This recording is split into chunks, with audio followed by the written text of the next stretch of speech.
देश में मुलायम परिवार ही एक ऐसा परिवार है जिसकी चर्चा हर पल होती है, राजनीतिक लिहाज से और निजी तौर पर भी। हाल ही में मुलायम परिवार पर एक संकट आया, खास तौर पर अपर्णा यादव पर, जब प्रतीक यादव का निधन हो गया। निधन को लेकर हर कोई हैरान रहा कि अभी उम्र ही क्या थी प्रतीक यादव की जो इस दुनिया को छोड़कर चले गए। अब प्रतीक यादव तो जा चुके हैं, लेकिन कई ऐसी तस्वीरें सामने आ रही हैं जो ना सिर्फ लोगों को रुला रही हैं बल्कि सोचने पर भी मजबूर कर रही हैं कि एक ऐसा परिवार जो ऐसे मुश्किल वक्त में भी साथ खड़ा नजर आया, एक ऐसा परिवार जिसने हाथ पीछे नहीं खींचे बल्कि अपर्णा यादव के कदम के साथ कदम मिलाता हुआ ये परिवार दिखाई दिया। इसमें कई तस्वीरों को लेकर हमने पहले भी चर्चा की है, चाहे इसमें अपर्णा यादव की बेटियों का जिक्र किया गया हो कि कैसे अपनी मां के साथ बड़ी बेटी प्रथमा साथ दिखाई दी। इसके अलावा पद्मजा की मासूमियत को लेकर भी कई किस्सों को हमने दोहराया। इस बीच में हमने बीते दिनों ये भी चर्चा की कि जो छोटी बेटी है पद्मजा, उसने अपने हाथ में अपने पापा का एक टैटू भी गुदवाया था, और जो बड़ी बेटी है प्रथमा, वो अपने पिता के फाउंडेशन को जो जानवरों के लिए चलाया जाता है उसको संभालती हुई नजर आई थी। इन तस्वीरों के माध्यम से नजर आया कि अपर्णा यादव की बेटियां उम्र में बेशक छोटी हों, लेकिन समझदारी में वो अपर्णा यादव के साथ खड़ी हैं। वो जानती हैं कि पिता नहीं है, लेकिन उनके पीछे से उनकी जिम्मेदारियों को निभाना है, संभालना है, और वो करती हुई नजर आई। अब परिवार की बात करें तो परिवार में सब चेहरे दिखाई दिए। डिम्पल यादव नजर आई, उनकी बेटियां नजर आई, उनका एक बेटा अर्जुन यादव है वो भी दिखाई दिया, सोशल मीडिया पर पोस्ट भी किया गया। इसके अलावा शिवपाल यादव नजर आए, उनके बेटे आदित्य यादव, अखिलेश यादव, धर्मेंद्र यादव।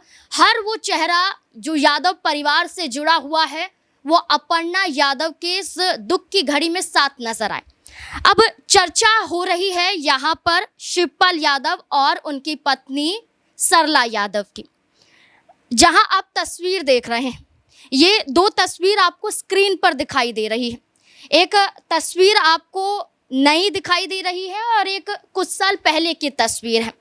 अगर इन तस्वीरों को लेकर चर्चा करें फिर से, तो नई चर्चाओं में ये दिखाई दिया जाता है कि क्या अब शिवपाल की पत्नी सरला यादव आगे आएंगी, क्या अपर्णा यादव के लिए कोई कर्तव्य निभाती हुई नजर आएंगी जैसे उनके बेटे आदित्य यादव ने निभाया। जैसे कि देखा गया कि जब प्रतीक यादव का निधन हुआ था, निधन के बाद जब उनकी अस्थियां विसर्जित करने के लिए हरिद्वार अपर्णा यादव जा रही थी, तो वो सिर्फ अकेली नहीं थी बल्कि उनके मायके वालों के साथ साथ उनके ससुराल पक्ष से भी कुछ लोग थे, जिसमें सबसे बड़ा नाम आदित्य यादव का था।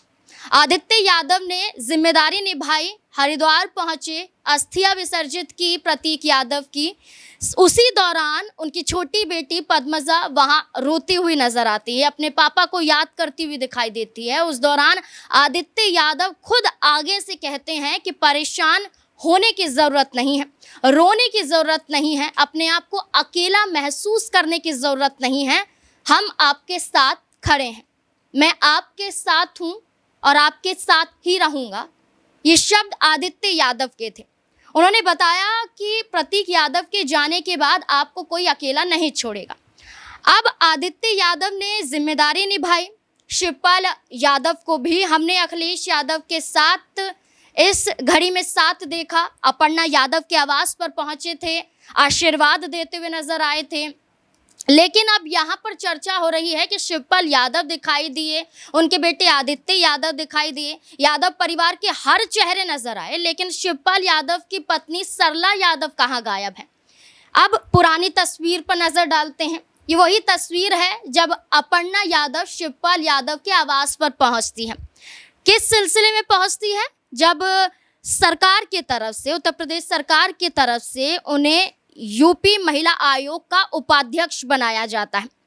जब उन्हें उपाध्यक्ष बनाया जाता है तब ये चर्चा थी कि अपर्णा यादव भारतीय जनता पार्टी से नाराज है और नाराज थी इसी वजह से उन्होंने शिवपाल यादव के आवास जाकर उनसे बातचीत की, मुलाकात की और उस दौरान इस तस्वीर में आप देख सकते हैं शिवपाल यादव और उनकी पत्नी खड़ी हुई दिखाई दे रही हैं और अपर्णा यादव को आशीर्वाद दे रही हैं। उस दौरान ये कहा गया कि शिवपाल यादव से मुलाकात इस सिलसिले में थी कि उन्हें अध्यक्ष बनना था महिला आयोग का, लेकिन बीजेपी द्वारा उन्हें उपाध्यक्ष बनाया गया। इस दौरान खुद शिवपाल यादव ने आगे आकर कहा था कि बीजेपी अपर्णा यादव का अपमान कर रही है और लोकसभा चुनाव से पहले 2024 लोकसभा चुनाव से पहले भी शिवपाल यादव से अपर्णा यादव ने मुलाकात की थी। यानी कि मौका कोई भी हो, शिवपाल यादव से मुलाकात करने उनके आवास पर अपर्णा यादव पहुंच जाया करती थी। लेकिन अब ये कहा जा रहा है कि क्या शिवपाल यादव की पत्नी अपर्णा यादव के आवास पर पहुंचेंगी, क्या उनकी बेटियों को संभालती हुई नजर आएंगी? क्योंकि जहां सोशल मीडिया पर हमने कई तस्वीरें देखी, इसमें शिवपाल यादव की पत्नी कहीं नजर नहीं आई थी। इसलिए ये कहा जा रहा है कि जब पुरानी तस्वीरों में वो अपर्णा यादव को आशीर्वाद दे सकती हैं, जब अपर्णा यादव उनके आवास पर पहुंच सकती हैं, तो यहाँ शिवपाल यादव की पत्नी सरला यादव को भी खुले तौर पर सामने आना चाहिए।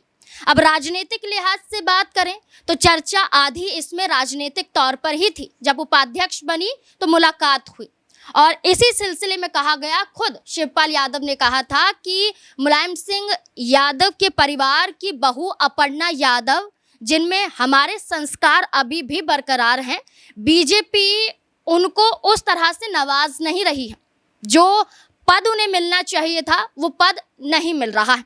अब 2027 का चुनाव नजदीक है। 2022 में अपर्णा यादव को टिकट बीजेपी की तरफ से नहीं दिया गया, जबकि यहां अपर्णा यादव इसी दौरान शामिल हो गई थी। 2017 में सपा के टिकट से उन्होंने लखनऊ की कैंट सीट से विधानसभा का चुनाव लड़ा था, लेकिन हार गई थी। लेकिन अभी चर्चा है कि क्या बीजेपी लखनऊ कैंट से फिर से अपर्णा यादव को टिकट देंगी या फिर 2022 की बात करें, 2017 की बात करें तो बीजेपी हमेशा से सिर्फ और सिर्फ कई चेहरों का इस्तेमाल करती है। तो क्या ऐसे में अपर्णा यादव के चेहरे का इस्तेमाल अभी भी किया जाएगा? अब देखिए, 3 साल से ज़्यादा का समय बीत जाता है और अभी भी अपर्णा यादव सर बीजेपी में एक नेत्री हैं।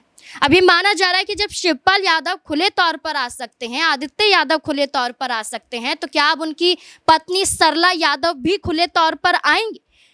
यहाँ खुले तौर पर अपर्णा यादव को ना सिर्फ दिलासा, ना सिर्फ सहारा बनने के लिए, बल्कि उन्हें समझाती हुई भी नजर आएंगी कि अब उनको अपने परिवार में वापसी कर लेनी चाहिए। ना सिर्फ परिवार बल्कि पार्टी में भी वापसी कर लेनी चाहिए और एक बार फिर से जैसे 17 का चुनाव सपा के टिकट से लड़ा था, ऐसे 27 का चुनाव सपा के टिकट से लड़ा जाए।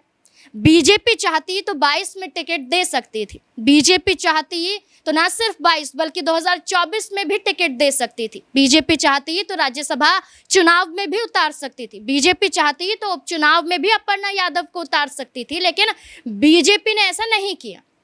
योगी सरकार की तरफ से कोई कदम नहीं उठाया गया। लेकिन 2024 के लोकसभा चुनाव के दौरान जब शिवपाल यादव से अपर्णा यादव ने मुलाकात की थी तो बीजेपी नेता भूपेंद्र चौधरी ने यह कहा था कि अपर्णा यादव का कोई कद नहीं घटा है। अपर्णा यादव बीजेपी की हैं और बीजेपी के साथ बनी रहेंगी और उनका उतना ही सम्मान हो रहा है। लेकिन क्या वाकई सम्मान हो रहा है या नहीं, ये एक बड़ा सवाल बन जाता है। और दूसरा सवाल ये बन जाता है कि क्या जहां महिलाओं को आगे किया जाता है तो क्या ऐसे में शिवपाल यादव अपनी पत्नी को आगे करेंगे? और क्या इसी चुनाव को देखते हुए अपर्णा यादव से फिर से कोई बातचीत की जाएगी, जैसे अखिलेश यादव से हाल फिलहाल में बातचीत अपर्णा यादव की हुई थी, शिवपाल यादव से हुई थी? तो क्या और भी बातचीत का सिलसिला जारी रहेगा यादव परिवार के जरिए? आपको क्या लगता है इस पूरे मुद्दे को लेकर कि क्या अपर्णा यादव को कदम उठाना चाहिए वापसी का या फिर नहीं? अपनी राय कमेंट सेक्शन में जरूर दें।